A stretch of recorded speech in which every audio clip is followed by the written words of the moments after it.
Mga kapuso, patuloy na binabalot ng lamig ang ilang bahagi ng bansa dahil sa hanging amihan. Kaninang alas 2 ng madaling araw nakapagtala ang Pag-asa ng 15.6 degrees Celsius sa temperatura sa Baguio City habang 18.8 degrees Celsius naman sa Basco, Batanes, 21 degrees sa Tanay Rizal, 22.8 degrees Celsius sa Tuguegarao, Cagayan at 25.4 degrees Celsius dito sa Quezon City.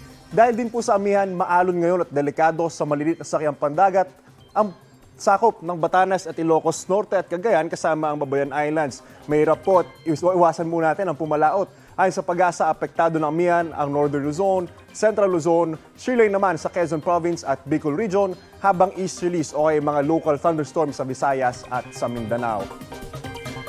Samantala mga kapuso, masungit na panahon ang naranasan sa ilang lugar sa Amerika. Malakas na winter storm at pagulan ang nanalasa sa Central at East Coast region. Sa New York naman, napirwisyo ang ilang pasahero ng subway sa tumutulong tubig sa mga platform ng tren. Apektado rin ng Wisconsin, Nebraska at North Carolina.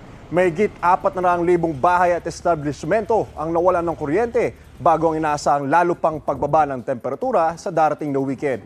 Pa-northeast na ang direksyon ng winter storm. Ingat po tayo mga kapuso. Ako po si Anjo Pertiera. Know the weather before you go.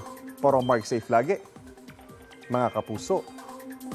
Mga kapuso, para una ka sa mga balita, mag-subscribe sa GMA Integrated News sa YouTube.